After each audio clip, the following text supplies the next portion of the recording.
Yo, what's up, folks? It's Impact, and I want to take this time to welcome you all back to the Hurt Business 101. Let's get right into this video, man. Today's video, I want to take the time to discuss a topic that's been going on for a while now. I was reluctant to speak about it because I know how passionate some of these fans get when they feel as though you're attacking a guy that they hitched their wagon to. But this is the Canelo Alvarez and his reluctance to step into the ring with David Benavidez. What issues that brings for the sport of boxing today, and also what are some of the bad things that can come from this for the future of boxing? Let's go.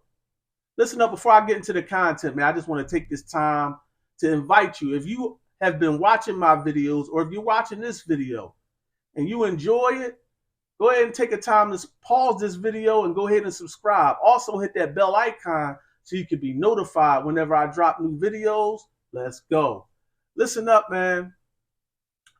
This video, I know is going to ruffle some feathers, but before you listen, I want you to take time. If you're a rabid fan of Canelo, I mean, a type of person that wants to defend him against anything that sounds like it's not glowing praise, I want you to try to separate your emotions, okay? I'm also a fan of Canelo Alvarez's talent. I'm a fan of guys' talent. I'm a fan of guys' mentalities, the way they carry themselves in boxing and stuff like that. I'm not a rabid fan of anybody. So whenever anybody displays this type of activity, I'm going to speak about it. And you can hold me accountable if you see me not speaking about it. Let's go. Canelo Alvarez arrived at the 168-pound division. He was in his 20s, late 20s.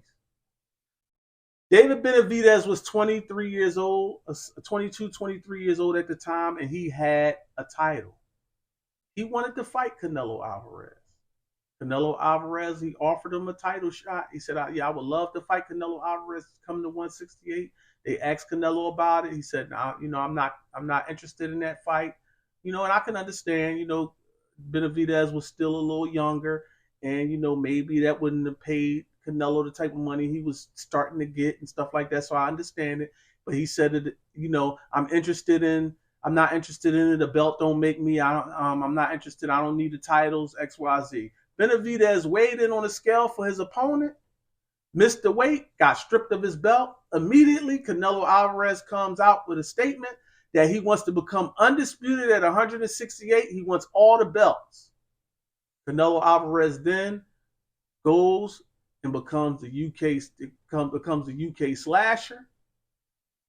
He goes in and fights 4 times that year, which is to be commended because that's a high level of activity, especially for a guy of Canelo's stature, when we usually only get them like on May and September, the two Mexican holidays.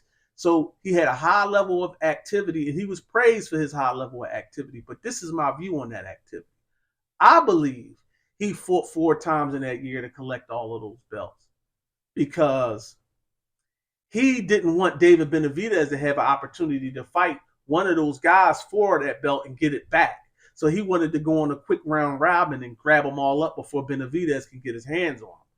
See, I don't fall into and that's what his moves tell me. Whether I'm right or wrong, that's how I feel about it. And, that's an educated guess. However, he gets credit for his work.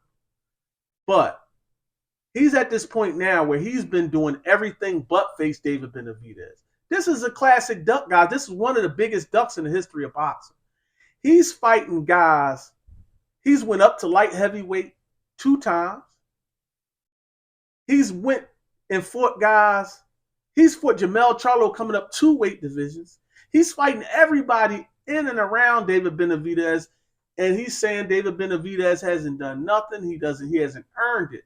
And he's saying now one of his reasons for not fighting David Benavidez is because Benavidez has been disrespectful by calling him out for a fight and saying things about him being reluctant to take the fight.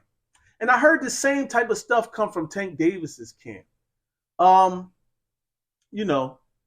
I believe that he hasn't fought David Benavidez because he does not like that stylistic matchup. I'm going to stick to that.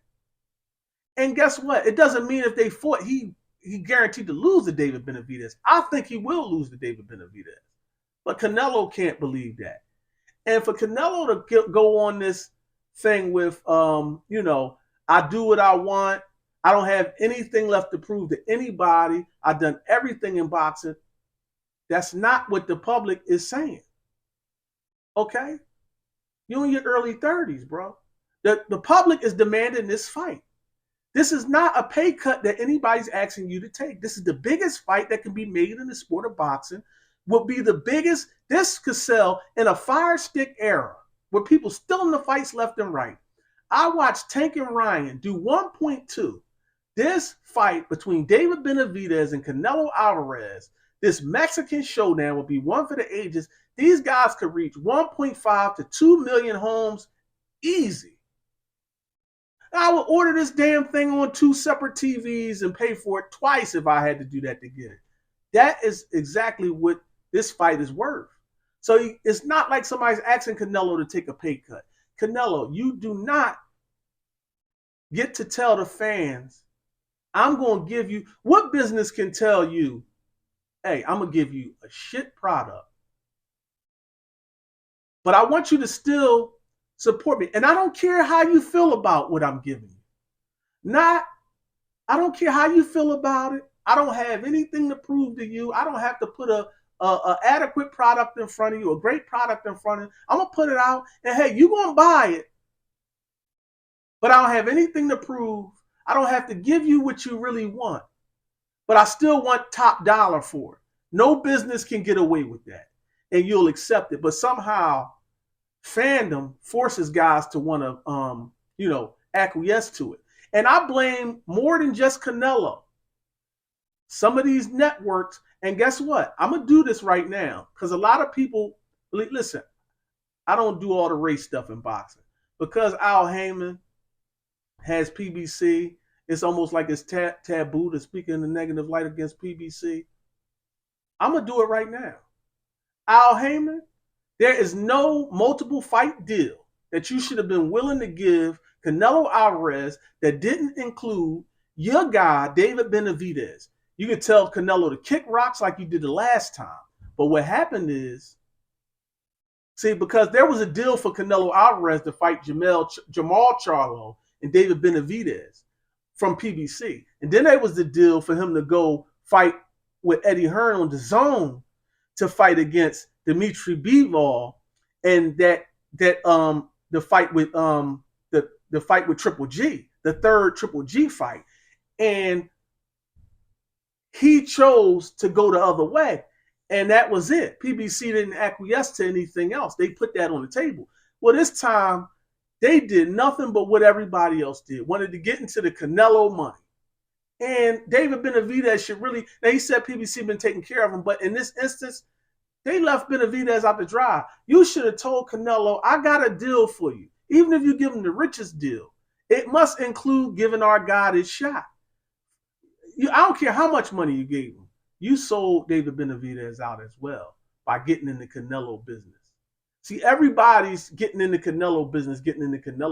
And I'm glad that DAZN finally said no to him because he wanted Macaboo and all this other stuff. He said, no, we're not going to give you those guarantees. We're not approving that fight. This is the reason why he wanted to leave anyway and go elsewhere, because he wanted to navigate. And I don't understand why these guys are giving Canelo multiple fight deals, but saying you can just pick the guys you want to fight in these deals. No, you can give him some rope, you know what I mean, because of his status. Say, all right, you can pick one of them, or you can pick this, but we want this and this to be in there. And then, because if you did that, Canelo would take the fights because Canelo wants his money, and he would, you know what I mean, he would be forced to take the fight. He chose Dimitri Bivol not because he thought that was the toughest challenge.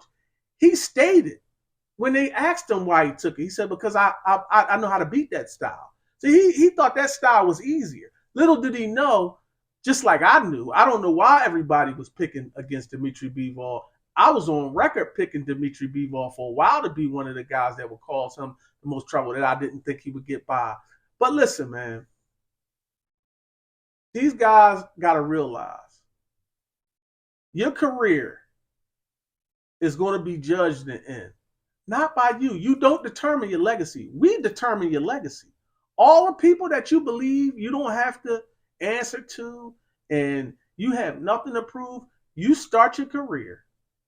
You go through your career. You navigate through your career however you want to. You fight this person, you pick and choose when you want to. But we look at your body of work. We look at how you move. We look at who you fought, when you fought them. We look at how you perform.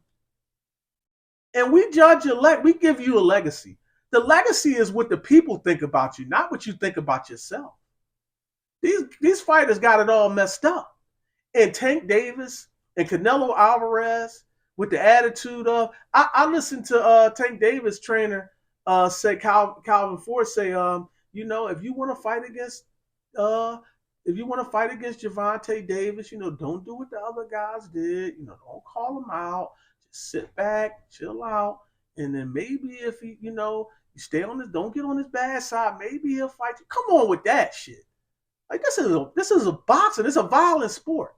All fights. The fans aren't. They want to tell you that you're dumb. The fans aren't dumb. We know that just because guys call each other out, it's not that don't make the fight. We know that the promoters got to get in line, the venues got to get taken care of, the fighters got to work out contracts, the networks got to decide, the dates got to be. We know all of the business. We want to hear every fight. The street or in boxing starts by somebody saying, "Oh yeah, let's get it on. I'm with it." The fighters saying they with it. Let's go. Canelo Alvarez with I'm giving Jaime Munguia the opportunity because Jaime Munguia and his team, they've been respectful and they worked their way and they earned it.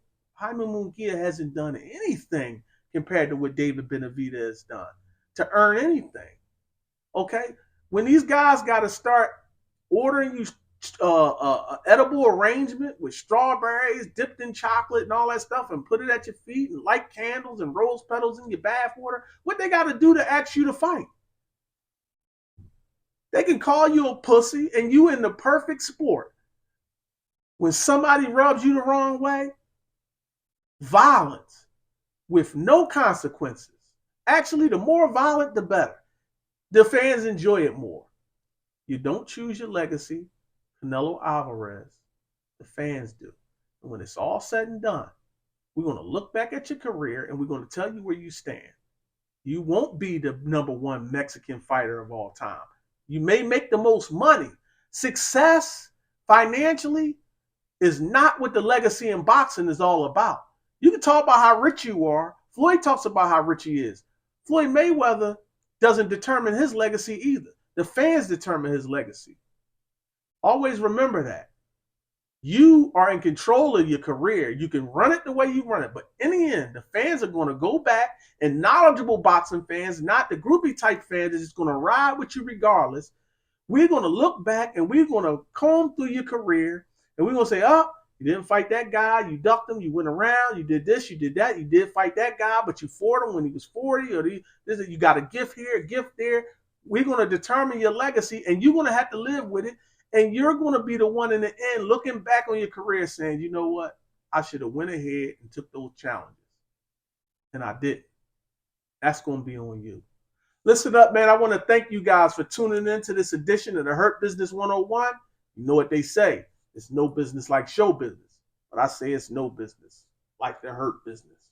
1-0-1 done.